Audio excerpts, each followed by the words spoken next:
So good evening, Dr. Nobles. We're on live now. To give people a few minutes to come in. Just wanted to see how you're doing and all this madness that's going on right now. Check on you and the family and make sure everything is going well. How you doing today, sir? Yes, everything's going well with family, and we are doing well. We are in this additionally toxic environment due to the coronavirus, but we're well, we're loved, and we're looking forward to coming out of this together. Okay, that's good to hear. Good to hear. One of the things we wanted to talk about today was the importance of mental health. I think it's something that's, we all know it's something that's maybe not valued as much in our community. And I think it's very important that we see this as more of a strategic thing and more of a, I wouldn't say something survival, but something we need to really, really get into more effectively than we have. What is your take on things like that? Yes, I think this is really complex because what I see is that from the moment we were captured and brought to this country, there's been psychological warfare engaged on us. And we didn't realize it. We thought it was really some kind of racial discrimination, some kind of not understanding that African people had some value. But there's been a persistent and consistent psychic terrorism engaged in our minds. And that's why what people are calling mental health is important for us to address. Because even the idea of mental health is a fractured concept. The field of psychology became legitimate in the West by trying to carve out a piece of the medical model that people had developed in terms of modern medicine. But the medical model is flawed because it sees human beings as physical and mental and spirit being relegated to religion. And that's all incorrect. It is all wrong. Africa teaches, at least Africa has taught me, that we are spirit beings and we manifest our spiritness in physical ways, or what sometimes referred to as that we are spirit beings housed in a physical container having a human experience. So what's real is the spirit, but Western psychology and the Western narrative has made us think that we are physical and spiritual and mental as separate categories. And so now people are talking about the mental illness or the mental health impact of this coronavirus. And it really is the fact that as African people in the world, we've been assaulted, we've been victimized, we've been challenged to reclaim our humanity. Slavery was not about, well, it was about exploiting our labor, but it really was intentionally about redefining our humanity, making us believe that we are less than human. And so we've been walking around the world, everywhere in the world, trying to prove to people, but primarily Western people and white people, that we are good humans. We should be respected as good humans. But it's not humans, it's spirit that we are. And so part of this task here is to rescue and reclaim our rightful position in the world. Okay, wow, that was powerful. All right, everyone, we got a few people in the building right now. We want to introduce Dr. Wade Nobles. We were talking about the importance of mental health and how the enemy or others have used the strategy to destroy us or try to attempt to destroy us psychologically. Welcome to HAPI Talks with Dr. Wade Nobles. Please like and subscribe to the page. Just want to introduce Dr. Wade Nobles and go over his bio.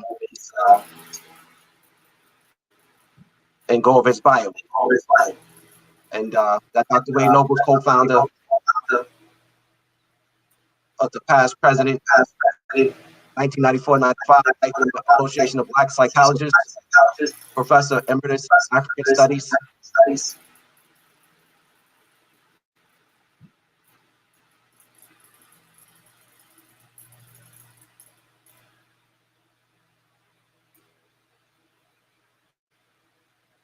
All right, we had a little technical difficulties there. I'm saying that again. He's also the author, researcher, consultant, training, specializing in classical African philosophy, Kemet, Twa, and Nubian, and traditional African tradition, Akan, Yoruba, Bantu, Wolof, Congo, Dogon, Fon, Lebo, etc. African American family dynamics, HIV/AIDS as they prevent psychological aspects of mythology and healing rituals development.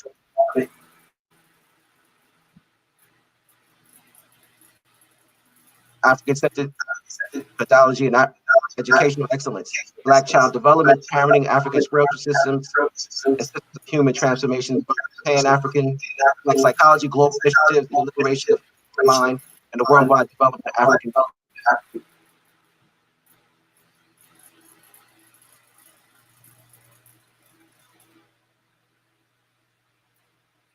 All right, So, everyone. you were coming in and out. I don't know if that was Yeah, I was getting some feedback from some of the other streams, but I'll just make sure we're still broadcasting on the other networks because I was getting feedback there, which we didn't want to because it's actually a delay on these other ones. But what I'll do is I'll just keep it here. All right. Sorry about that. All right. So we're gonna get to some of the questions. When it comes to mental health, are Black people diagnosed differently than others? Yes, and very quickly, the diagnosis always defines and shows Black people to be worse than other folk. So there's some, I'm not respectful of the Western diagnosis of mental illness because I think the whole battery of Western psychology is flawed. And so you take a flawed science and you try to use it to understand people, you only get a flawed analysis. But even with that, though, we're getting an overly representation of things like schizophrenia. We're getting an over-representation of things like paranoia. But I think all those have to be challenged because the science itself, Western psychology itself, is flawed. It is flawed in terms of how it understands what it means to be a human being. And consequently, a lot of things that we find in Western psychology have to be challenged and corrected before we can apply it to Black people. Okay, and because it is treatment administered differently? Well, it's administered. Again, remember, I want you and your audience to keep in mind that they're using a tool that is designed to hurt Black people more than it's to help Black people. Keeping that in mind, the diagnosis that we get have to be challenged, and then the treatment itself has to be challenged. It seems to me that we are more often to be prescribed medication as a treatment modality than other mechanisms. And we certainly don't look at our own traditional systems of healing that come from traditional African thought. That's not even on the drawing board. Oh, wow. So with that said,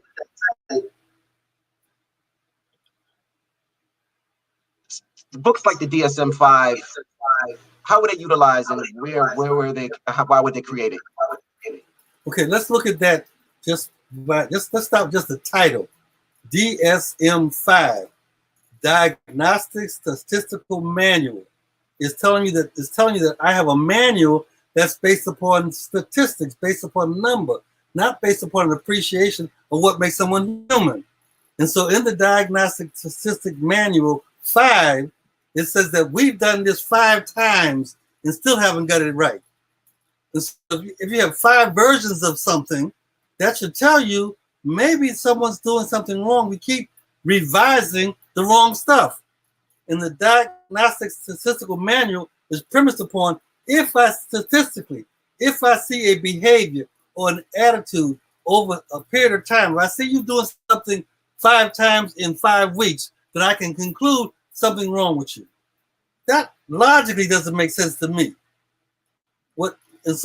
So I want you to keep in mind, it's called the DSM-5. There was a DSM-1, didn't get it right. There was a DSM-2, didn't get it right. There was a DSM-3, didn't get it right. There's a DSM-4, didn't get it right. Now we're working on DSM-5. Why should I believe that if in 5 times you ain't got it right, this time it's going to be right? It's based upon statistics. It's based upon the frequency of seeing some behavior that you have defined as wrong or as abnormal, and therefore you can conclude and classify a people with a certain label.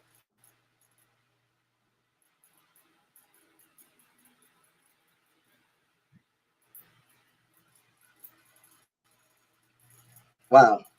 Okay, so what does that actually stand for, the DSM-5? Like, what is it? When was it like first created? I don't remember when it was first created, but it's been around. It's been revised several times. But the DSM stands for diagnostic, S statistical, M manual, number 5. So taking statistical permutations of a certain behavior, statistically saying that if I see this frequently enough, then I can classify people's behavior as a certain way. Wow. Remember, DSM stands for Diagnostic Statistical Manual. I'm looking at the frequency, and I'm gonna give a silly example. If I say frequently, if you pick your nose 18 times, that's the statistics, and you do it over 5 weeks, that's the frequency. Therefore, I conclude that you are an aberrant nose picker. And aberrant nose pickers should be locked up or put in an insane asylum. That's to me. I'm being absurd here, but I want you to see how absurd it is. This thing, if I see a certain behavior so often for so long, I can conclude there's something wrong with you. I conclude there's something wrong with that method. Wow. So this psychological warfare on Africans, when did it begin? And can you elaborate on that? Well, I don't be too esoteric, but I think it began the first time the Aryans invaded ancient Kemet. Because see, people are confronted with, how do I deal with other? How do I deal with other? And it seems to me for both the Arab and the European worlds, when they were confronted with the other being Black Africans, they were astonished. They were astonished, and so they had to do something to reestablish their own equilibrium, their own sense of normality. And so to do something with that, being astonished, they tried to dehumanize this powerful, awesome being called African. And so they began to engage in redefining the meaning of being African. Rather than being divine beings walking in the earth like gods, they begin to define us as inferior, negative, deviant, denigrated creatures. They created all these images of Black folk being baboons and being monkeys and being savages and have bones in their nose, having big, thick red lips, having buck eyes. They created all these imaging because they're trying to reestablish their own sense of value, their own sense of worth, because standing toe to toe with Africa, they saw themselves as inferior. And so they had to recalibrate. I can't live in the world as a white person or the Arab world in the presence of Black Africa. They had to make Black Africa the example of inferiority. Black Africa, the example of less good. Black Africa is the examples of unworthy. Black Africa as the example of no one wants to be around you. Wow. So if we look at that analysis and we know where they come in and from what points, is it something that they do differently when it comes to gender? Are they targeting Black men and Black women differently in terms of the psychological warfare? I think, see, this is very, very complex here. I think in their own world, they define men and women differently. And so in their own world, they define women, the feminine, as less good. But in the African tradition, in the beginning of time, the feminine was the power. So they had to recalibrate that in their own world. And so what they're doing to us in terms of these gender differences, in terms of these racial differences, in some way is collateral damage in their own destruction. They're destructive of themselves, and their treatment of us is our collateral damage. So this whole thing about gender, they treat they treat black African people. I want to use this category, black Africans as a category. They treat this black African category as demeaning and denigrating and inferior to establish their own sense of value and worth. Now, within their category, they define masculine as superior to feminine, and so they carry that over into their treatment of black Africans and impose and put inside of us this infection of gender dominance. And so now we begin to operate as black Africans with the same confusion about the relationship between masculine and feminine. Wow. And in the work, think about, if I could jump way ahead, in the workplace, you see some evidence that there's more likely to have, because of education, etc., more likely to have black women being advanced over black men. But we can't buy into that as now I got to fight black women. We can't buy into it because that's collateral damage. That's not our way of doing. It's like they're fighting themselves and they end up shooting us. That's collateral damage. See, and so their whole gender war, when we internalize it, that's collateral damage. We have to go back and rescue our way of being human, and not simply react to what was caused us to be infected. Look, this coronavirus has at least shown me a couple of things. Well, we have these barriers. We have these barriers: poor people, rich people, white people, black people, old people, young people. We have barriers that we create mentally.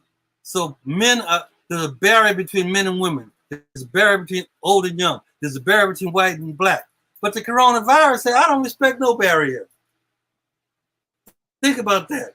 The coronavirus said, I'm going to get everybody whenever I want to. So now they're talking about everybody put on masks. Everybody put on gloves. Everybody do all this. Everybody's shelter in place. But before the virus came around, there was this thing like, I'm wealthy, so my home is better than your home. I don't want to live down in the cut with the old poor black people because that's a barrier there. I want to go down to the cut when I need to get my hair cut. Well, I want to go down to the cut when I want to get some good food. Those are artificial barriers. In the coronavirus, it said, I am not respecting no barrier because there really is no barriers between human beings. The barriers of race, class, gender, etc., were created by this crazy European narrative, created out of their reality of serfdom and out of their reality of privilege. You're privileged because you are the royal class, privileged because you are this and that. Those are created. Those are artificial creations. But we get bought into it, so it's like we get infected. We get mentally infected with their disease of confusion. And then we try to walk around trying to figure out how we can do this better than them. How we can be better at being confused than the creator of confusion. Wow. In a lot of ways, you open the door to the next question, the segment of question. I actually wanted to get into COVID-19 or the coronavirus. And we understand that right now, from a health standpoint, it's attacking our community disproportionately larger than others. From a psychological standpoint, the mental aspect of it, or the psychological aspects, or the impact of the coronavirus, would you say that it's impacting us greater psychologically? Again, everything is nothing simple, everything complicated. When the coronavirus first hit the scene, black folks, and in some ways, including me, saying the coronavirus ain't going. Black folks gonna get coronavirus. There's something about the heat. There's something about the melanin. We could have protected. And some would say, "Well, thank God. At least there's something there's some badness that we ain't gonna get." But the fact of the matter, because of our psychological warfare that we've been engaged in, we're looking for an out. We're looking for a relief. We're looking for something that black folks can say we're in safe ground.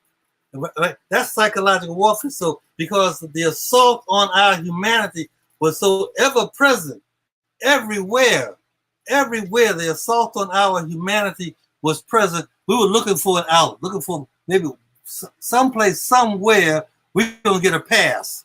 We're gonna get a pass on this toxicity. But that was again part of psychological warfare, because the fact of it, we're now seeing that the coronavirus, at least in the United States, the coronavirus is affecting our communities more than anywhere else. And so again, we have to think about how do we get beyond this reacting to disease, reacting to toxicity in the way that our Western narrative has taught us, which is save yourself, or get close to white folks because they get all the good medicine, they get all the good hospitals, they get all the good stuff. Let's try to get white folks to appreciate us, to allow us to come in. That's not the case. We got to think about how do we as African people look at our best and use our best to move to survive this virus and to move beyond the virus.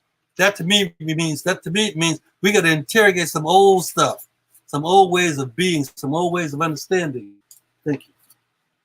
And so the coronavirus is here, but to me, the question is not how do we survive the coronavirus. The question is how do we thrive after the coronavirus? Right.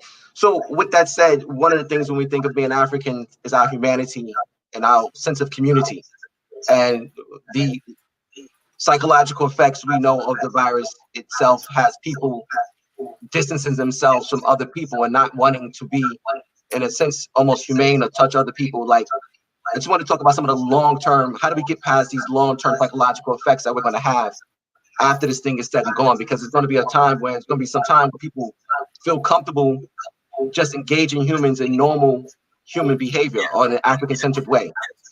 And we have to always remind ourselves, remind ourselves of who we are, and use who we are as the platform for coming out of the virus. You see, in some ways, the medicine, the prescription for surviving the virus, that's the medicine.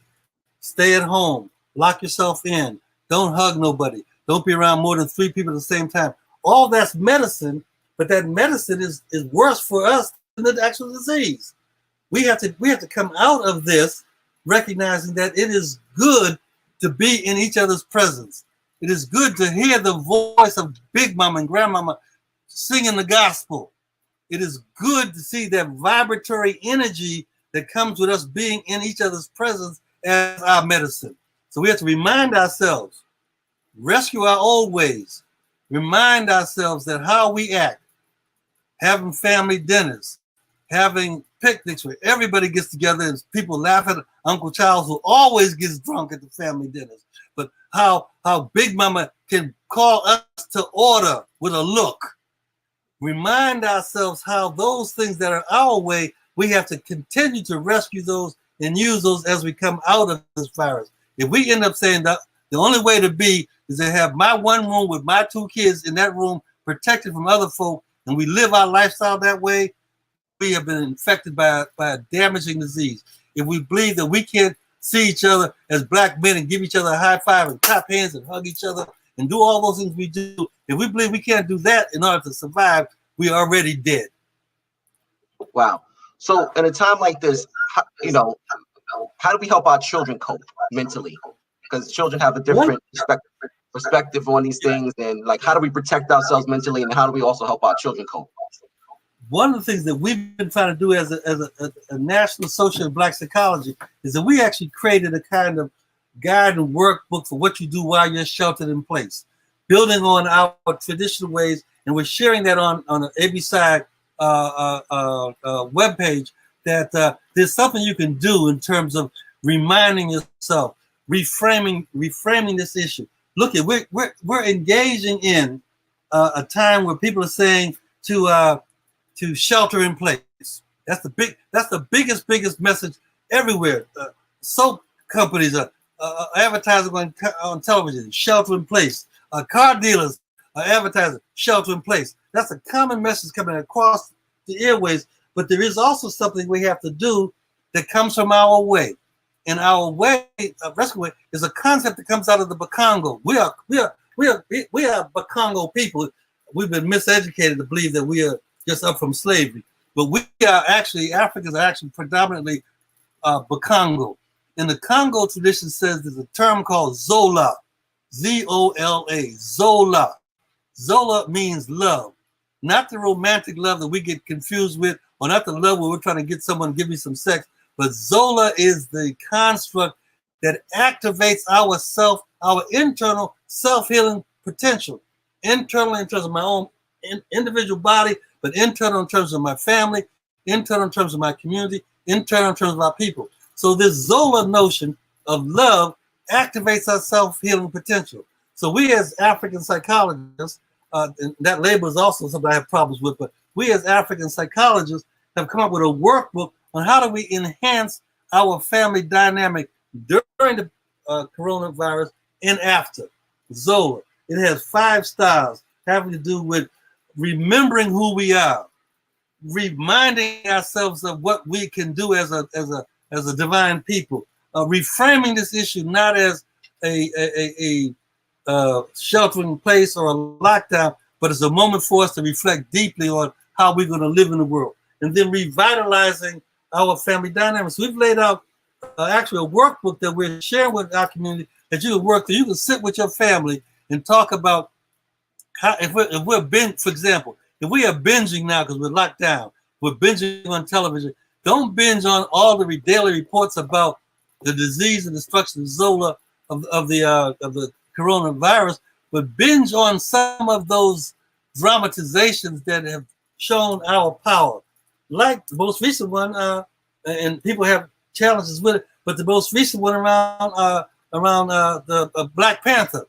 Look at the Black Panther not as a fantasy, but look at the Black Panther movie as giving us keys to how we love each other, how we get conflicted with the confusion between diaspora and African people. Look at the movie Sankofa, and just binge on those movies. Look at the movie called Nightjohn, where this brother who's free puts himself back into slavery to teach our people how to read. What do you learn from that? Binge on those kinds of things while we're in this time. So we use this opportunity to enhance it. We're calling it 5 stars.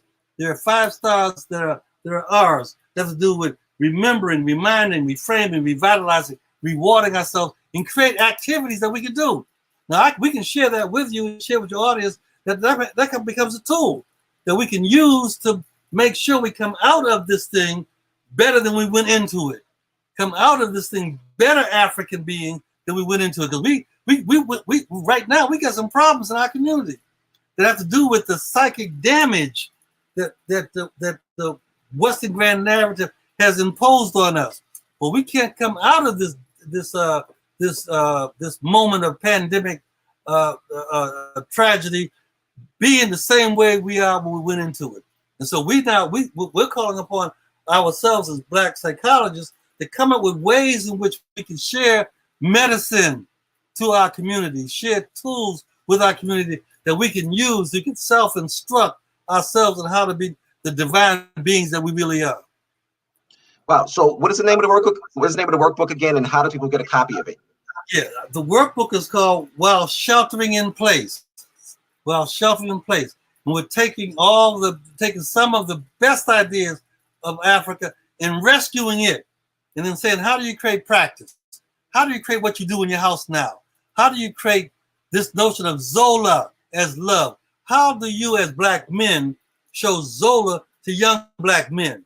How do you as Black women show Zola to the elderly that Western model said they're old and useless? How do we do these things in our place right now, that we come out not just surviving the corona pandemic, but thriving in the world as what Fanon talked about as setting afoot a new being. Fanon said, set afoot a new man. But I'm saying, how do we set afoot a new being, a divine being that understands that we walk in the world as divine spirits, and that all our relationships, all our roles, all our responsibility have to be examples of our divinity. And when I say divinity, I don't want us to go back and jump into the church and say, oh Lord, Jesus Christ is going to help us. He's returning. And I ain't got nothing, have nothing against Islam or Christianity or Judaism. I'm saying that we are greater than all of those things. But we have to walk in the world as personages that reflect the divinity of being divine. And so this workbook is being posted on our AB Science webpage. We are hosting a series of Zoom discussions. There's one coming up this Saturday where we're having Black psychologists talk about how do we deal with our young people. You know, young people have and it's part of being young. I'm invincible. That's a natural kind of feeling. I can do anything except Western science have imposed upon that. You Black people can do anything that's bad real well. You can be the best criminals. You can be the best drug dealers. You can be the best addicts. But we got to flip that script and say we can be the best. But as a young person, your boldness has to be cautioned with your responsibility to advance our people. You can't be doing any old thing and cause our people to become weakened and sick. You have to take your energy, that wonderful, powerful time of being a teenager, where you think you can do everything, and use that to heal our community. Use that to protect Big Mama. Use your spirit to protect your community. Use your spirit to say, I'm cautious, but I'm not afraid. Don't be afraid, be cautious, but in your caution, understand you have a responsibility, young people, to advance our peoplehood. Okay, so they can get copies. You want to just talk about these Zoom meetings that you're going to have, so where you'll share the Wild Sheltering In workbook? Yeah, I can. We've done one already. I can signal one. I think it's already on Facebook, and you can share with your audience. There's a second one that's going to happen on this Saturday, and then there's the folks, Black psychologists in Florida everybody's doing something. And what we need to do is to coordinate these somethings based upon who we are as human beings, not as reactants to Western psychic terrorism. Right. Is there like a PDF copy people can download from a website or something like that? Yes, I can share that with you. You understand? Everybody can stay in their lane. I'm not the teleperson. I'm not you. I'm okay. not you. Right. You can share it with them. I can pass off to you. It's your responsibility to make sure it's absolutely. Absolutely. Okay. So my next question, Dr. Nobles, when we think of this inherent racist American culture, what are some of the things that we can do to rise above this psychological warfare here in America? Remind ourselves of who we are. See, the message that America has given us is that we are up from slavery. So we start with slavery, and we are thankful that white men freed us, and we can be welcome into the big house on the plantation. That's not what we should remind ourselves, that we are not up from slavery, but we are down from the pyramids, and that we were the pyramid builders. But again, I want to keep us careful. Don't just see our greatness as in the physicality of what we've done. See our greatness as in the energy and spirit of who we are.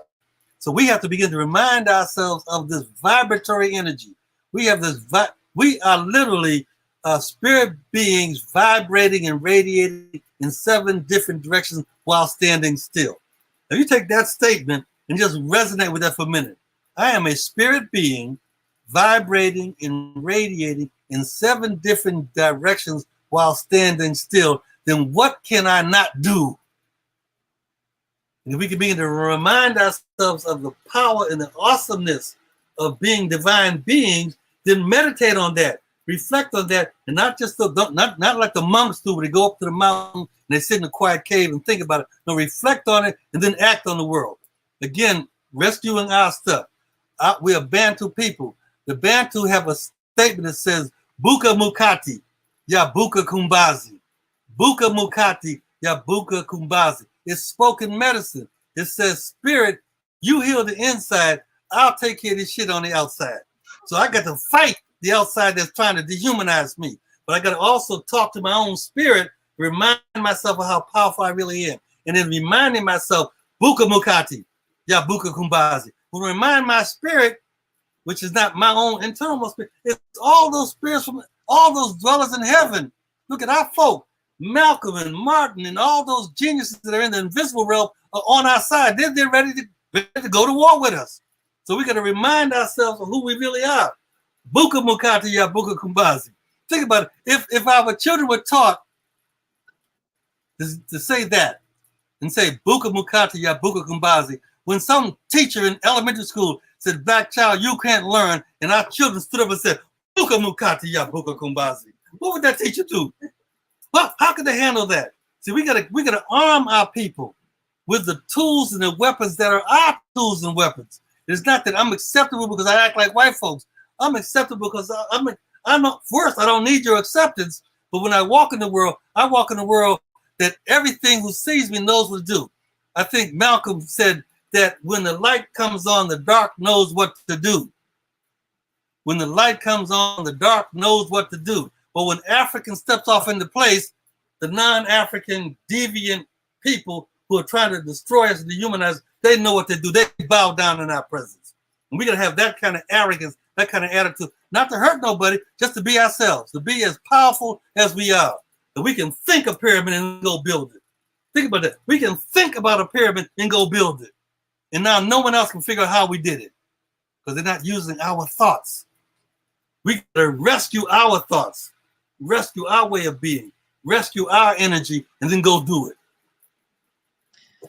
So that very powerful statement, that very powerful Bantu statement you just shared actually leads us into that next question. And historically, what are some of the other things we've done to protect our mental health? That was a very powerful statement. Can you give us any other words of wisdom that came from other African cultures or just throughout our history? I don't want to be the oracle that people come to and ask for, give me stuff. No, it's in all of us. It's in all of us. But if you start looking with African eyes and hearing what African is, you begin to see it. Everybody can see it. If you look at, for example, the movie, I believe it was Sankofa, where the brother was working for the slave master, and the sister tied a baby around him, tied the baby around the brother and said, tied the baby. The symbolism of that is that you can't disconnect yourself from the future. See, that's the symbolism. And then she said, I don't sleep with no man that works for the white man. Well, brothers know what that means. You know what that means. You got to change the way you are. You got to change your loyalties. And so I want to tell you and the audience to start remembering, reclaiming, rescuing. Our stuff is everywhere. Look at how Big Mama did stuff. How Big Mama would quiet our discord with a look. We acting all crazy and wild, and she just look at us and we straighten up. Reclaim that, rescue that. It's in our DNA. And so I'm just inviting us to remember who we are. Don't go and ask, let's find Dr. Nobles and ask Dr. Nobles how to do this. No, go to your own spirit, go to your own energy, go to your own library. And the library is all those elders. We got to go fast because the elders are dying.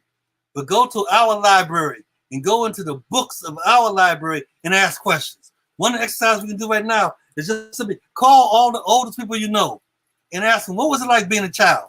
And old folks don't like to talk about it because it was horrible. It was painful. So old people don't like to talk about all the stuff that white folks did to us. But try to help them get beyond that and ask them, how did you find love? In all that vulgar, toxic, hostile environment, how did you look across the plantation and see a woman and fall in love and write her a poem? How do we do that? See, talk to ourselves to rescue our memory. It's that memory that's so important, and not memory filtered through white folks' lens. Memory filtered through the very spiritual fiber of our way. It's not too late to simply be called and stop paying attention to your dreams. I think your director before he came on was talking about she was dreaming about her grandmother and she went and called her. That's exactly what you're supposed to do. When you start thinking about somebody, go call them, reach out to them, find out what's going on. What should you be paying attention to? And then go do it. It's not just the wonder to think about stuff and have this sort of romantic prelude of these good old days and good old thoughts. No, remember the stuff and then go do something. That's what Buka Mukati Yabuka Kumazi says. Is I speak to the inside and I'm going to take you to the outside. That's the doing.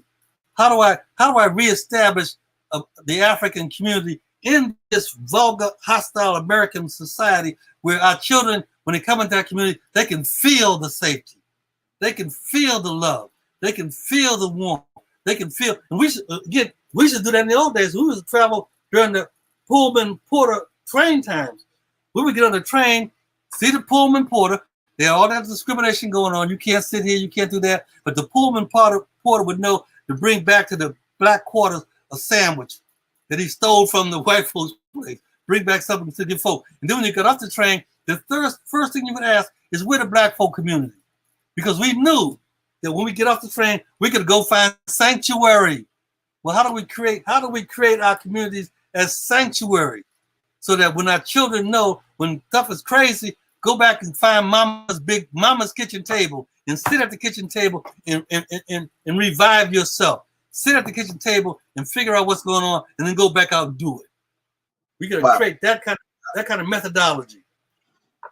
That's deep. And I think that's definitely things that very easy and tangible solutions to our problem. When we think in terms of like just looking for these different types of avenues to go and like or better ways to find assistance and help. It's often said that Black people don't seek therapy. In terms from a European perspective,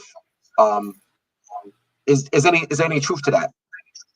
Yes, it's not truth to therapy. Our ancestors, our elders knew that they don't go to the white folks' hospital, even though they had all the best stuff. But old folks said, "Don't send me to the hospital." And then if you break that down and think about it, it made sense.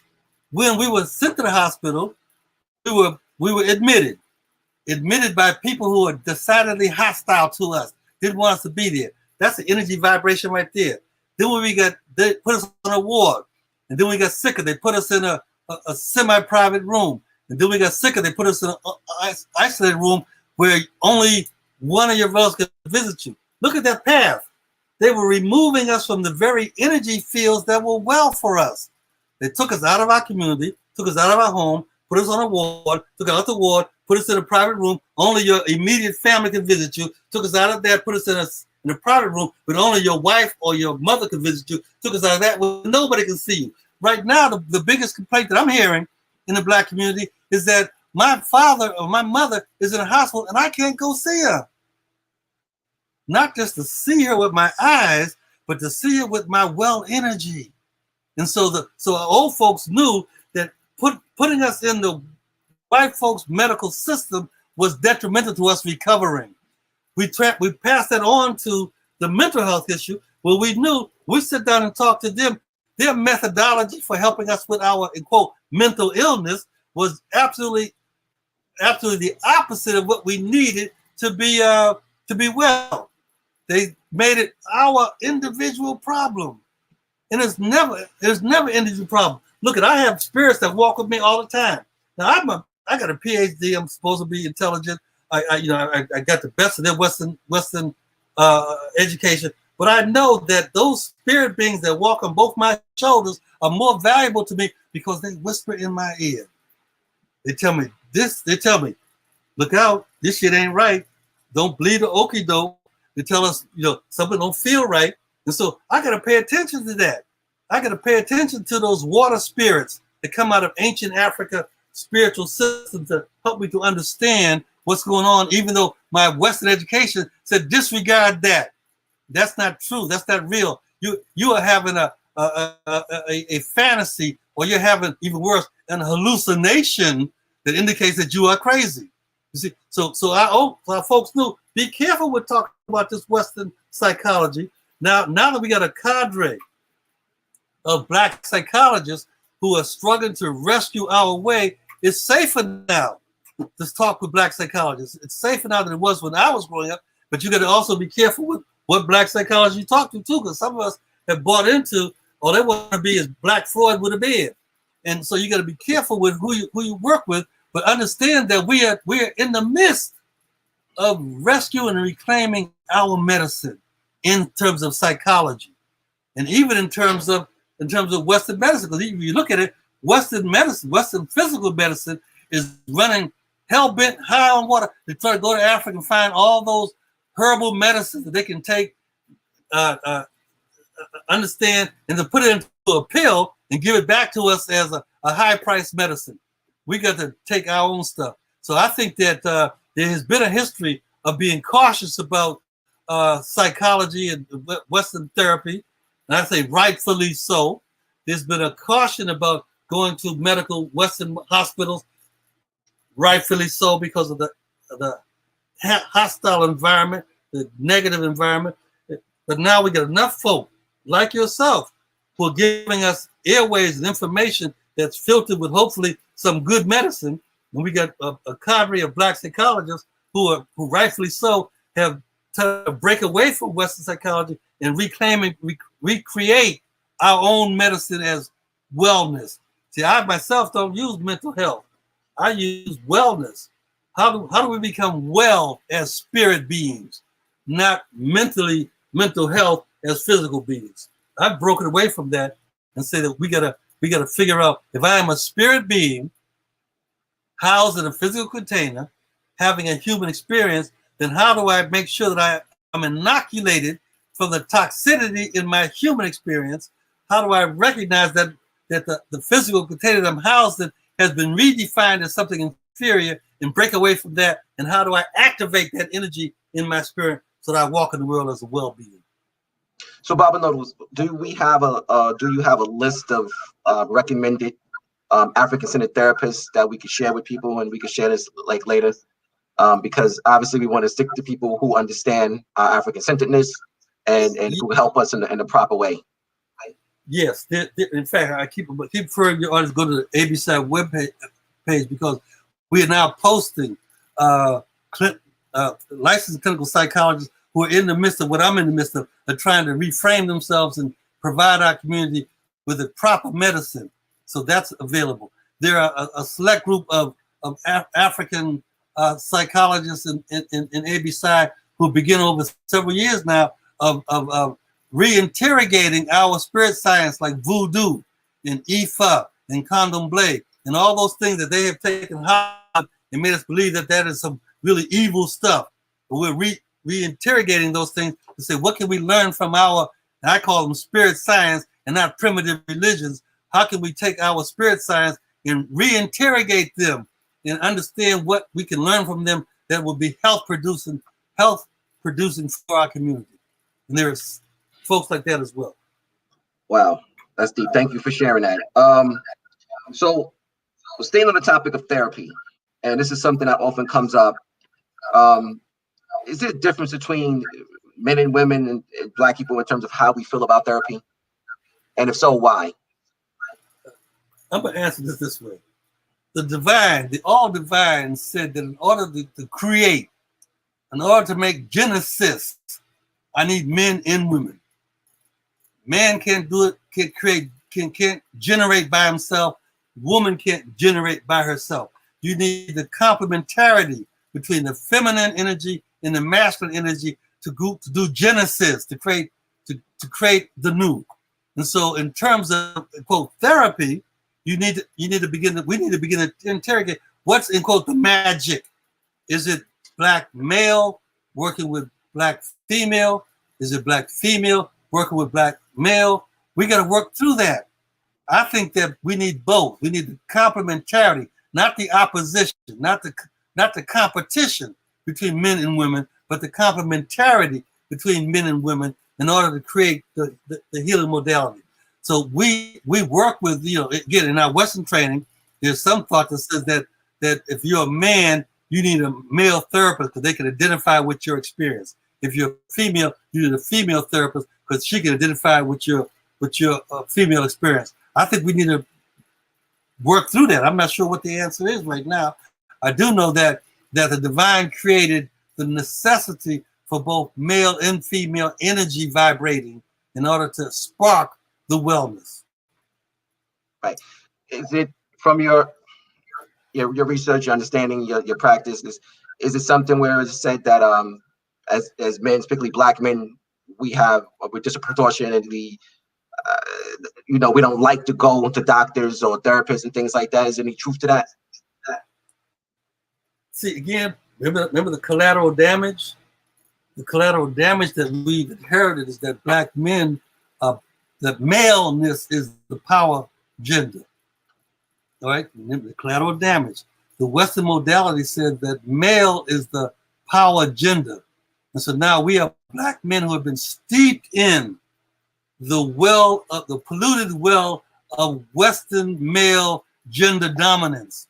So then how do I submit myself as a man to go to therapy that is predominantly controlled by women? See the complicated phenomenon we're engaged in? We have to first free ourselves of the collateral mentality of white Western notions of what it means to be a man. In our tradition, you understood instinctually when you are hurting, go talk to mama. And if you're hurting really bad, go talk to big mama. Go sit in the presence of the elderly. You see, so we got to reframe that. What you talked about is a legacy that we've been infected by. So we won't seek help. We won't seek therapy because we are men. But look at our natural environments. When we go to the barbershop, we talk to men, and we talk to men sometimes about a lot of the wrong stuff. So we do a lot of wrong stuff in the barbershop. But we also sit there and listen to older men. And if you watch, again, look with African eyes. If you watch with African eyes, the old men wouldn't say, you do this. They say, son, if I were you, I would try this. Think about that as a prescription. He ain't saying, I know everything. I'm the smart one.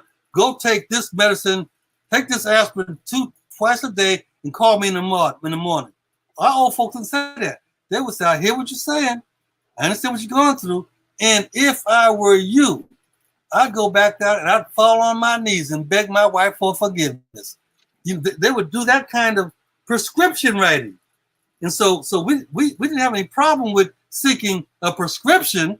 We had a problem with seeking the medicine from the wrong doctor. White medicine, white hospitals, white therapists. So I'm really very committed to us rescuing our own stuff. Shake it up. Find out what about our old stuff that was just dumb shit. Because we ain't got all this. We ain't got 100% genius. So rescue our stuff. Shake it up. Use the scrubbing board to scrub out the dirt, and then take that medicine and hang it on the line, let the sun shine on it to make it pure and clean, and then use that. I'm giving an analogy here I hope you all appreciate, but that's what we need to do. We need to rescue our stuff and then make it better, and then drink deep from the well of African medicine. Wow, you have a very good way of just segueing in or tying into the next phase. So African philosophies and thought process is the solution for Black people. It is the starting point. We gotta look at African deep thought, African philosophy, and interrogate it. We ain't living in a straw hut in tropical Africa. So I can't say the African geniuses said, here's how you build a house in tropical Africa. It's going to work for me in Chicago. So I got to take the deep thought of African philosophy, interrogate it, find out what works for us in our time and space now, and use that. It clearly is better than Greco-Roman Judeo-Christian thought. So that's what we've been steeped in all our education. But think about this. No one ever asked us as a learning being, ask Africa about that. But we tell ourselves, our students, go read the Greek thought. Go read the Roman adages about what it is to be human. We send our children to the well of poison and ask them to drink deeply from it. We never say, go to your own well and look at it, not just to drink it, but to analyze it, to interrogate it, and then pull from it the medicine that helps you now in 2020, living in the winter in Chicago. Because that's what I got to deal with. I'm dealing with I'm here in Texas. Living here in Texas, but I have there's all these crazy rules about staying your own ground and protect yourself, and people walking around with guns on the side. Well, I got to figure out how I'm going to negotiate that world, taken from deep thought, taken from our philosophy, not to say all of it is applicable to now. That's my point I'm making. All of African philosophical thought is not necessarily applicable to my time in this space at this time right now. But we got to interrogate it and then use the best of it to make do. We got a buka mukati, ya buka kumbazi. We're going to take the stuff in our own spirit and then deal with the stuff in the real world, in the concrete reality where I live right now. So with that said, when we think of power and we think of governing, being governed, how do we define power? Well, I define power as the ability to define reality and to have other people respond to your definition as if it were their own. Power is the ability to define reality and to have other people respond to your definition as if it were their own. The reason why white supremacy has power over black people everywhere in the world, no safe place, everywhere in the world, it's because white folks stood up and said, I'm going to define reality. Reality is that there's a linear polarity with white on the top and black on the bottom. And you find yourself, your space within that linear polarity. Once I accepted that, then I said, I'm on the bottom, I'm on the black. I got to put my hat in my hand and ask those on the top, please give me some help. You see, power is the ability to define reality and have other people respond to your definition as if it were their own.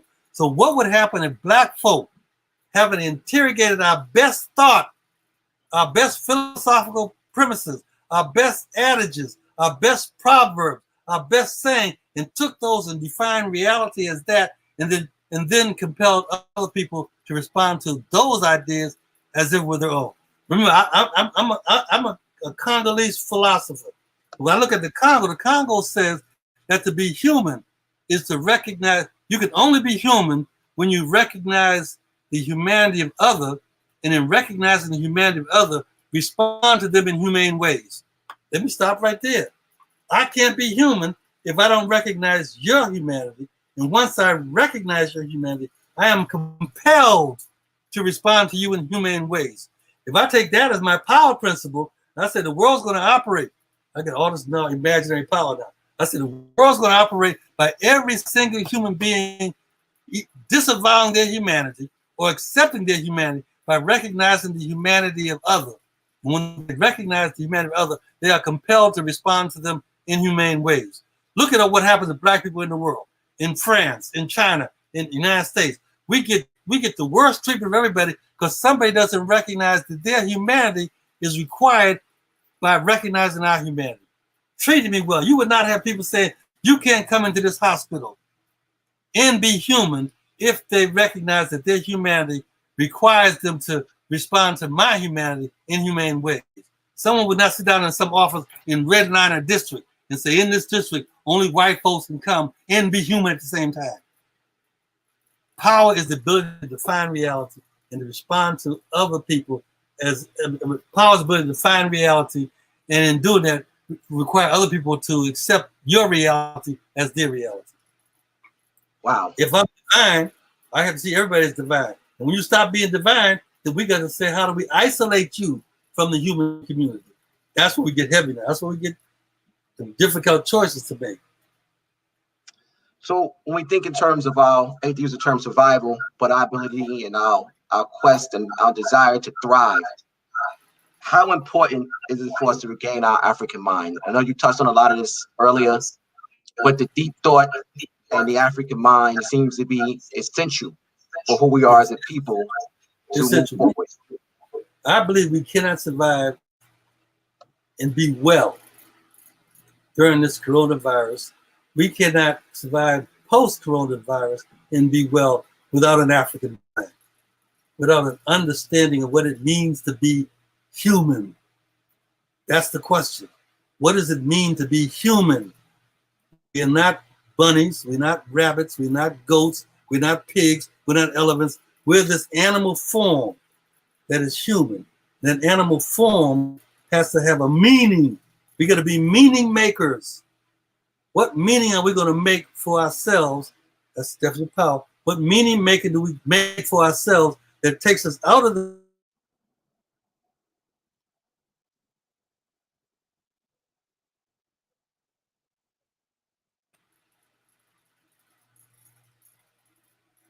So like we lost you for a second, Dr. Nobles. You want to repeat the last thing you just said?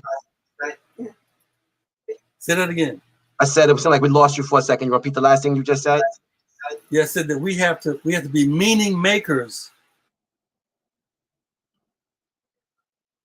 During the coronavirus and post the coronavirus, what to be? How do we thrive being better beings than we are right now? Because what it is we be. We be, and the extension of that is that we be we. We be we.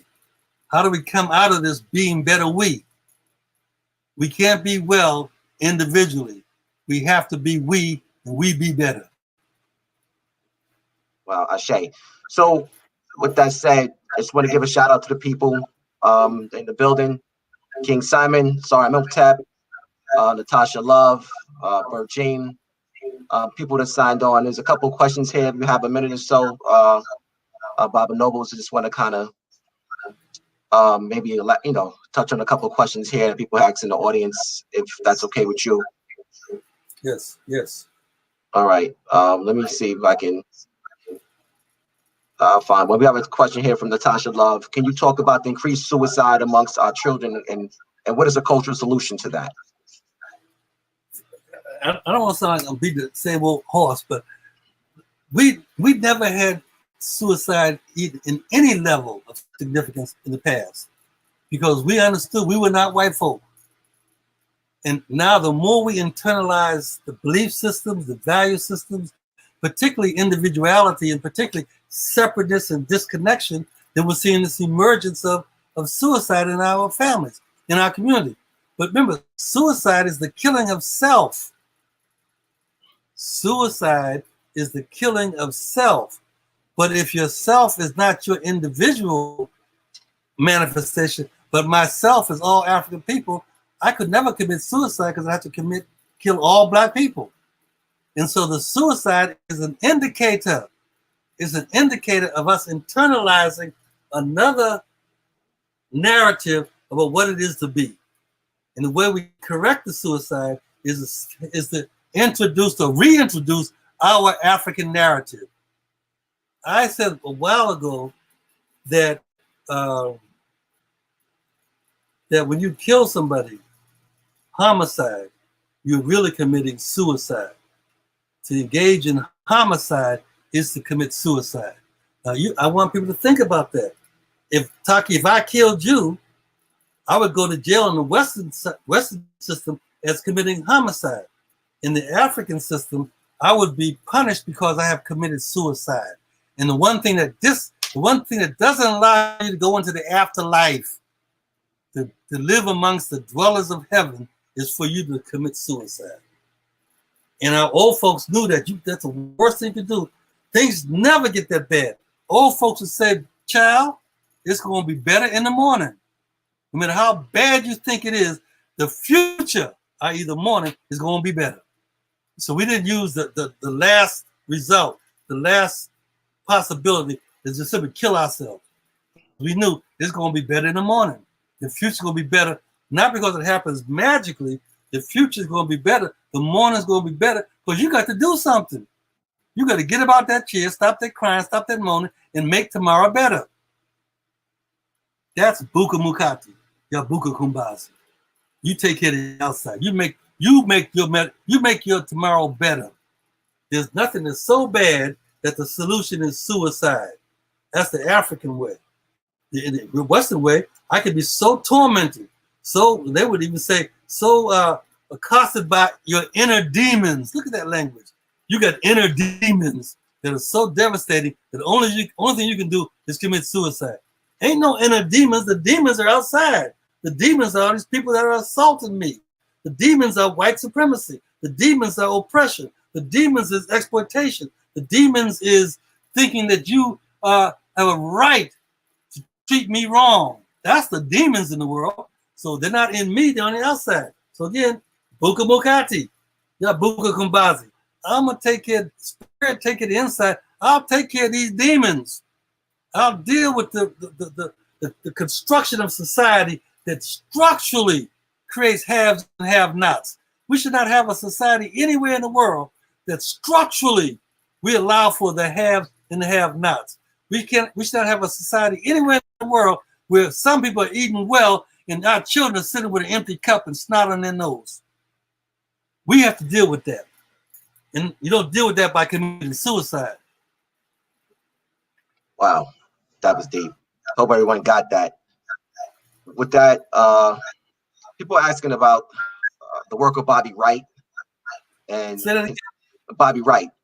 We have a question from Charles, and he wants to know if you can elaborate on Bobby Wright and the importance of his work. Yeah, I like it when people ask about my brothers, because they were a small set of young folk. I'm an old man now. I'm happy to accept that I'm an old man.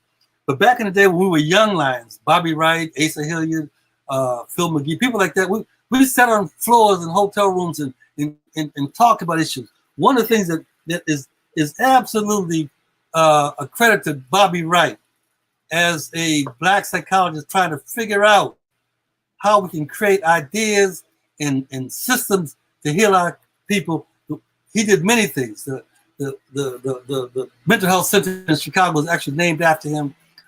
That's a good thing. But Bobby Wright came up with the idea of the bullfight, looking at a bullfight. He said, when you watch a bullfight in the matador is dressed to the nine, with all the best clothes, all the best silks, all the best things, and he has a weapon, a sword. And the matador gets praised because he stands before this big, huge, 3,000-pound savage black bull. Look at the symbolism. Well-dressed, clean, privileged person confronting the evil black bull. If you watch the bullfight, Bobby will point out to us, is that in the bullfight, there are these people called the picadors. And the picadors are these people that are riding on horses with small sabers. And their job is to throw these knives into the bull. Throw these knives in the bull. And the matador is to take this red cape and throw it before the bull, attract the bull to come at this red cape. And he swivels past the bull. The bull charges, he's following the red cape, not following the matador, following the red cape, trying to kill the red cape, not kill the matador. And the picadors are throwing these swords into the matador, into the bull over and over again till the bull gets so weakened that all he can do is stand there and take his hoofs and hit the ground, exhausted, powerful but exhausted. And then the matador comes up in front of him, puts his red cape in front of his body, takes the sword, and when the bull comes, he shins the sword into the bull's brain, showing that he is the winner.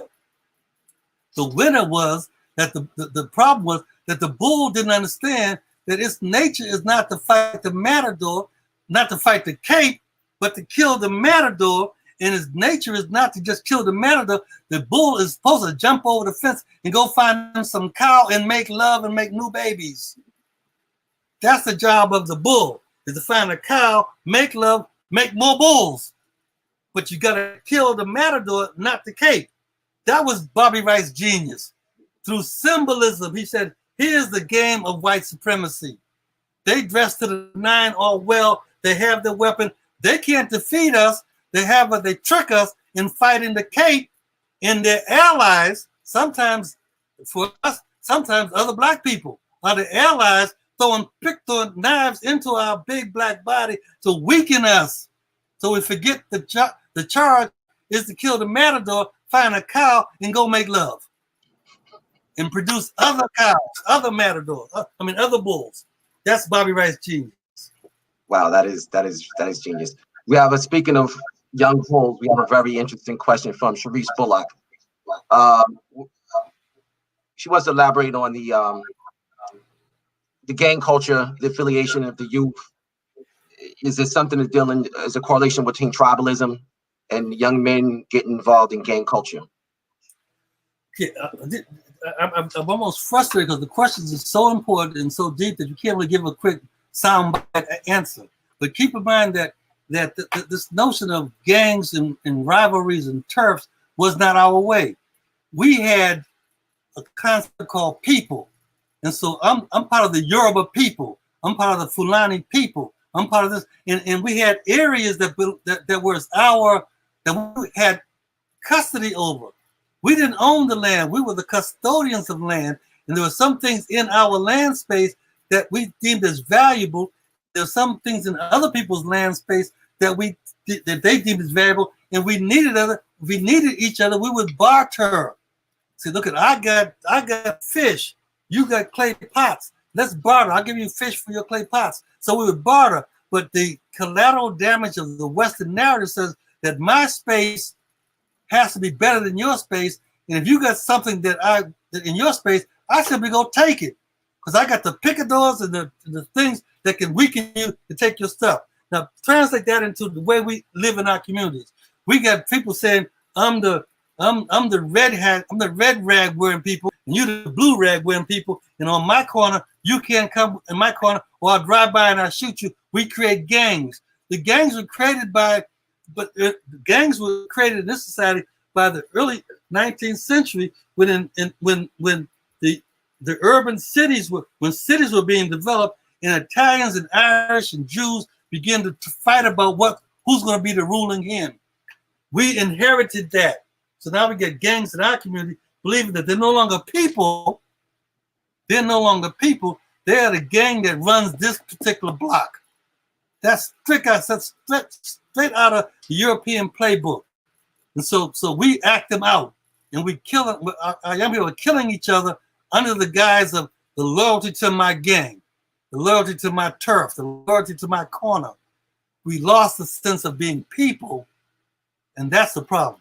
We gotta help. We gotta rescue our way, reintroduce that to our community. So our young people should know that you are a people, and part of what you got to do as an age grade group is you got to go and earn your manhood. You know, our initiation rites in the old were exercises to earn your manhood, to earn your womanhood. And part of the earning of your manhood or earning your womanhood was to bring back something that benefited the people.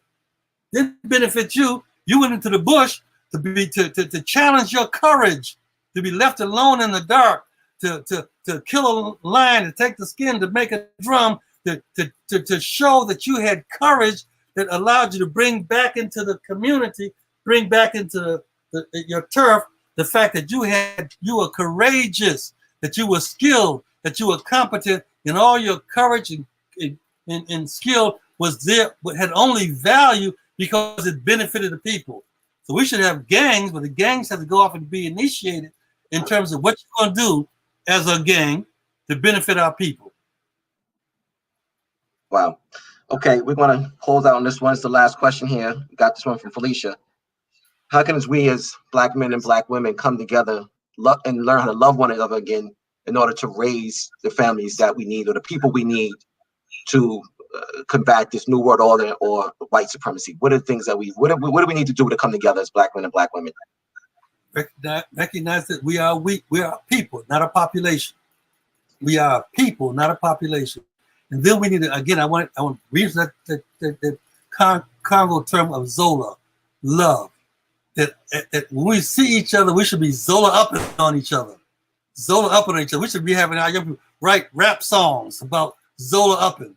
When I see another Black person, I Zola up on them, so I love up on them. And when I love up on them, I activate their self-healing potential. How do we walk in the block and not show that my manhood is that I got a get on my side? My manhood is that when I see you, Nomo, the power of the word, when I see you, I Zola up on you. I activate a good feeling in you. When you see my presence, you should, wait, what's going on? I feel so strong, so powerful because Dr. Noble's Zola upped on me. How do we do that? How do we create that so that young people will run towards, young people would run towards grandmama and Big Papa. They'd run toward them because instinctually they knew that there's an energy field there that really I'm giving a label to now that is Zola. Zola upping on each other. That we got to begin to reintroduce in our community love. Not no romantic love. Not no, can I get some from the sister and trick her to pulling down her panties? No, that's not the love I'm talking about. I'm talking about love that activates your power, activates your energy, activates your spirit, that you are better now because you're in my presence. That's Zola. I'm better now because I'm in your presence. So we say Zola, Z-O-L-A? Z-O-L-A. Z-O-L-A. Zola. We're going to make that popular. Let's use our language. I'm going to Zola up on you. I'm gonna love up on you. And doing that, you get better. You're better. And we got to consciously teach that to our community, teach that to our children, that you got the power, you, baby, have the power to make me better. Give that lesson to them. Don't do like we used to do. Oh, your daddy was no good. You no good. You just like an old damn daddy. You ain't no good. All of those mean mouth we were taught by the Western narrative to do. No, let's teach our children as direct instruction. Hear me, as direct instruction. You have the power to make me better. And so, sister, when they start going through their dating game, they should look at a young brother and say, "You talk about you liking me. How do you make me better?